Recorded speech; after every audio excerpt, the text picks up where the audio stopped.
on no snare drum.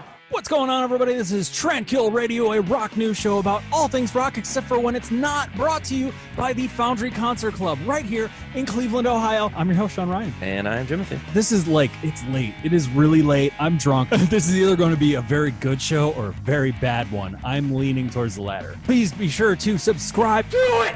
Hit your notifications because we don't know when these shows come out anymore because life has just been one dark hellhole. I really want to make this point that there's nothing going on. There literally nothing happened this week. Nothing happened. So you know what we're going to do? We're going to do a fucking album review, which we haven't done since the days, if you are a longtime viewer, since 3.5, almost 4 years ago, you will see that we did album reviews back in the day, and we covered Machine Head and Godsack and all that kind of. Oh, the Fever 333. 333. That was my favorite review of yours. I tanked that motherfucker, man. Oh boy, did I hate that album. Man, you hated that so bad. So tonight we have the Deftones. Their new album, Ohms, that just came out on Friday. Right now, hopefully, some of this music is playing in the background because, I can't, for copyright reasons, play the album songs underlying our shit like we usually do. And I don't have any live versions of it that skate across the whole censorship issue. Because, guess what? Nothing fucking happened this year.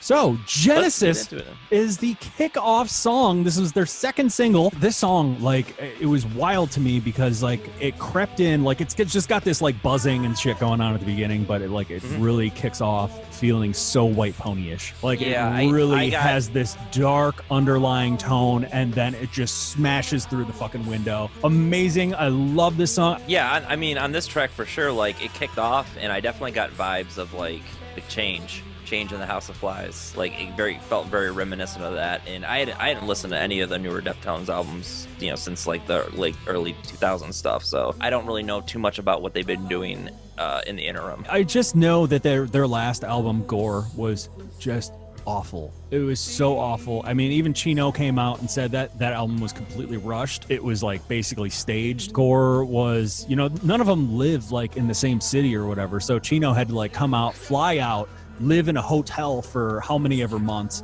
and basically just do a noon to 6 job every single day. And, he was without his family, and it was a job. It was just the normal shit that you and I do every fucking day, which, I mean, gratifying, but also all right,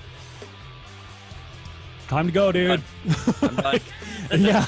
So they were basically it was basically all right, well, these first songs that we actually have done, let's just get them out. Go. Good. And you know what?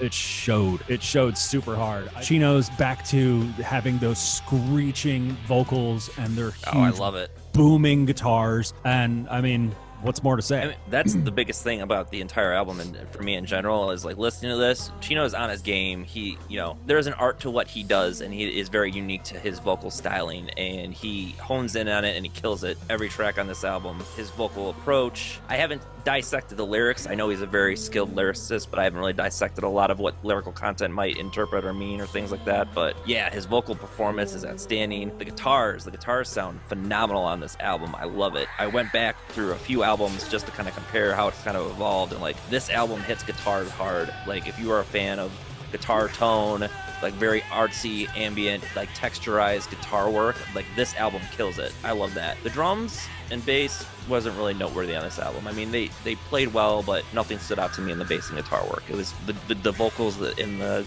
guitars in this album is what killed it and made it for me. The second song, Ceremony, that one absolutely fucking blew my mind. That thing is a single head to toe.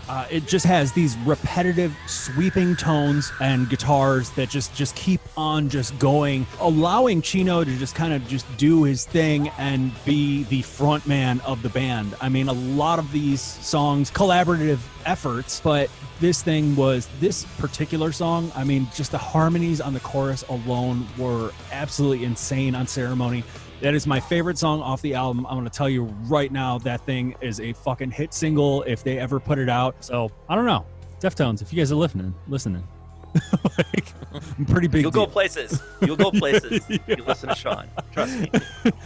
Those who cannot do, teach, okay? So then it moves on to Urantia. Like I was kind of mentioning earlier, like when I was listening to this, like it's not the beginning of the album was bad. It didn't grab me right away. There wasn't as many memorable moments for me. Where it kind of picked up for me is starting to get into Error. The Spell of Mathematics is where I was like, okay, I'm not just listening to this album. I'm starting to actually like really enjoy this album. That's kind of where it picked up. That was actually kind of my least favorite song on that whole album. And I'm sorry. I'm not trying to be a dick or anything like that. It's just not my favorite, man. It's just not. Urantia, I hope I'm pronouncing that right because it's not actually a real word. I don't know if any of you guys know what Urantia is, but it was a book written in the middle 1900s, just kind of describing Urantia is a synonym for Earth. While reading the lyrics, I didn't see anything really correlating with the book itself, but it mixes religion and science and philosophy all together and tries to make sense of things.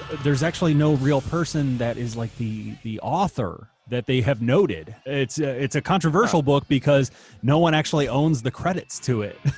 It's kind of weird. I've never read it. I don't know, but I assume Chino, he is a poet. This guy, he knows more shit than I do. Don't ask me to transcribe any of his lyrics. The song is an enigma wrapped in a riddle, wrapped in a vest. He's like a riddle wrapped in an enigma wrapped in a vest.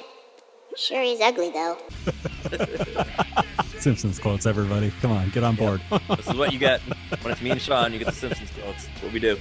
See my vest, made from real gorilla chest. See this sweater, there's no better than an authentic Irish sweater. My evening wear, vampire bat. Oh God, I hope all this makes the edit. Yeah, so like that is a wild thing. Like I was saying, Chino is such a goddamn poet.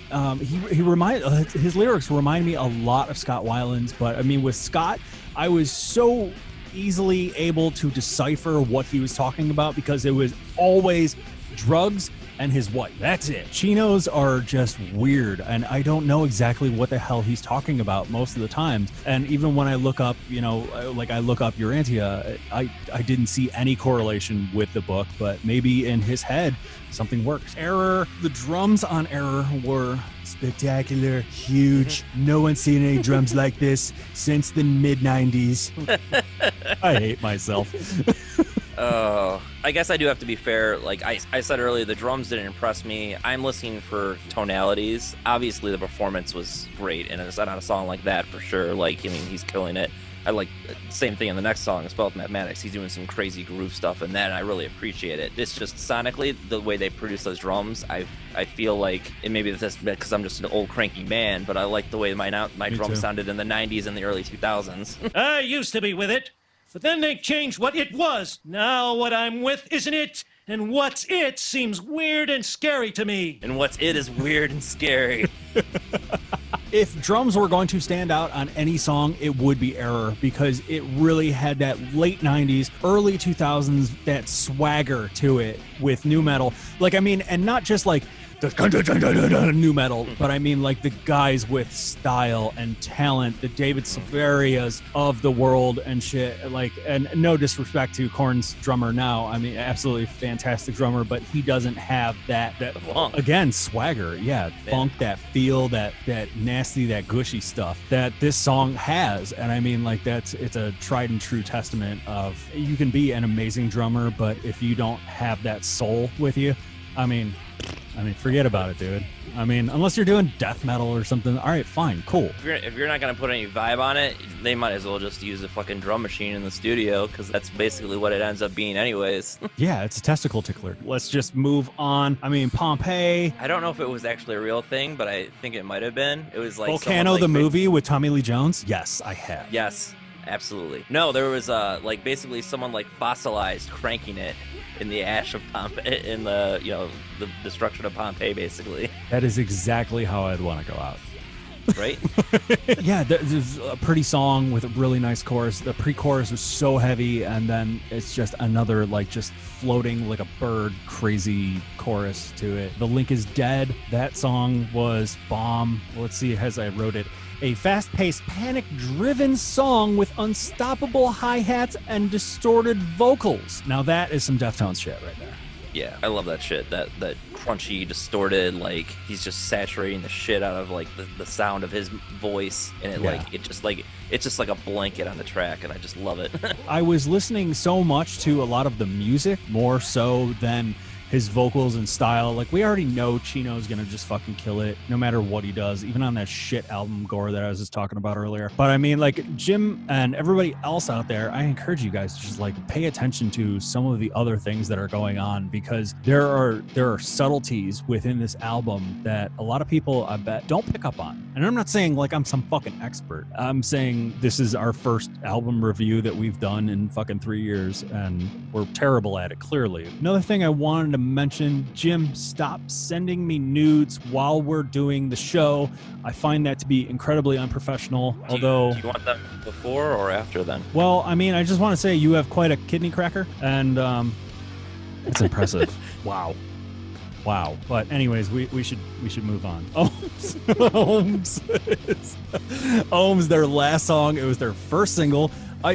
I do like that a lot of bands will just put out their first singles and they'll be in sequential order or somewhere around there in the track listing. Deftones, they didn't fuck around and they didn't waste any time putting out 2 songs in a relatively short period of time with an announcement of their date. There was like a whole trivia mystery puzzle on what the album was actually going to be called, and they were using old songs and using our first letter of the word in some of these songs to spell out ohms. Or actually, no, you're going to be seeing it like this, ohms. Cool. Why not? Sure. Ohms, that's bands got to do something like that these days. They got nothing better to do than make like, weird puzzles and shit. And they don't even have to. Fans. They don't even have to fucking do that. They're a band that doesn't have to do anything anymore, but they do because they embrace their art. And you could still, I mean, like you said, their last album, apparently they kind of fell on their face. They rushed it, but you could tell they actually cared about this album. There was a lot that went into actually making this an album and not just a release for the band. Yeah, this is honestly my favorite album they've done since Diamond Eyes. It was such a fucking good album. Oh my god. I even bought like the deluxe one, and I enjoyed a lot of their extra songs that were on that album more than the original album itself. And it's just completely underrated. People barely talk about that one. I think we kind of covered everything, right? That was pretty much the album front to back, so there's not really more to it. If you're a Deftones fan, you're gonna love it. It doesn't matter. But if you're a casual fan or something like that, and you have an ear for music, pay attention to the intricacies of this album, because it's different. I don't want to say it's a filler episode, but This is pretty much a filler episode. That is all we have for this week's episode. This went on way longer than we wanted to, but hey, guess what? Them's the breaks. I'm the one that's got to edit it. Fuck you. Thank you guys so much for watching. Thank you guys so much for dealing with us in our time of need. Be sure to subscribe, hit the notifications, follow us on Instagram and Facebook to a lesser extent. Thank you guys so much for watching. Once again, I'm your host, Sean Ryan. And I'm Jimothy. And we're very sleepy. It is very late. Jim's falling asleep in his fucking chair right now. All right, this is Trend Kill Radio.